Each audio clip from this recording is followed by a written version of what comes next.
আগামী ম্যাচে ভেনেজুয়েলার বিপক্ষে মাঠে নামবে আর্জেন্টিনা। মায়ামিতে অনুষ্ঠিতব্য সেই ম্যাচে আপার হ্যান্ডে থাকবে আলবিসেলেস্তেরা, তাতে কোনো সন্দেহ নেই। কিন্তু এদিক থেকে ওদিক হলেই হতে পারে বিপদ, আর সেখানে 5টি কঠিন পরীক্ষা দিতে হবে তাদের। কি কি সেই পরীক্ষা, তা নিয়ে থাকছে প্রতিবেদন। এক ম্যাচ আগেও বিশ্বকাপ বাছাই পর্বের ম্যাচ ভেনেজুয়েলার বিপক্ষে মাঠে নামে আর্জেন্টিনা দল। সে ম্যাচে তাদেরকে 3-0 গোলে হারায় আর্জেন্টিনা দল। তাই অনেকটা মনে হতেই পারে স্কালোনির বাহিনীর জন্য এই ম্যাচটা হবে বেশ সহজ, কিন্তু সামগ্রিক প্রেক্ষাপটে মোটেও সহজ হবে না ম্যাচ আর্জেন্টিনার জন্য। ভেনেজুয়েলার বিপক্ষে আর্জেন্টিনার মূল পরীক্ষা ডিফেন্সে। রোমেরো ইনজুরি থেকে সেরে উঠেছেন মাত্র, ওটামেন্দিও আগের ফর্মে নেই।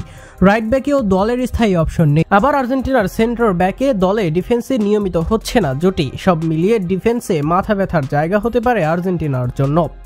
আর্জেন্টিনার পরীক্ষা থাকবে ভেনেজুয়েলার কুইক কাউন্টার সামলানো। ভেনেজুয়েলা এখন দ্রুত কাউন্টার অ্যাটাকে ভয়ঙ্কর হয়ে উঠেছে। বিশেষ করে সলেমান রন্ডনের মতো অভিজ্ঞ ফরওয়ার্ডরা সুযোগ পেলেই গোল করতে সক্ষম। এছাড়া সুযোগ পেলে সাভারিনহো ও রিঙ্কনের মতো খেলোয়াড়রাও ছাড় দিতে চাইবে না একটুও। আর্জেন্টিনার পরীক্ষা থাকবে শারীরিক দিক থেকে। ভেনেজুয়েলার খেলোয়াড়রা শারীরিকভাবে বেশ শক্তিশালী। তারা প্রায় ফাউল ও ধাক্কাধাক্কির মাধ্যমে খেলার গতি ভাঙতে চেষ্টা করে। আর্জেন্টিনার মতো টেকনিক্যাল দলকে এই ফিজিক্যাল চ্যালেঞ্জ সামলে নিজেদের ছন্দে খেলতে হবে, কেননা প্রীতি ম্যাচে আবার অনেকটা ইনজুরি ফ্রিও থাকার চেষ্টা করবে খেলোয়াড়রা। সেই ক্ষেত্রে সব মিলিয়ে সতর্ক থাকতে হবে স্কালোনির দলকে। আর্জেন্টিনার চ্যালেঞ্জ থাকবে যদি একাদশে না থাকেন লিওনেল মেসি। মেসিবিহীন সর্বশেষ ম্যাচে ইকুয়েডরের কাছে হেরে যায় তারা। মেসি ছাড়া আর্জেন্টিনার আক্রমণে ছন্দহীনতা লক্ষ্য করা গিয়েছে।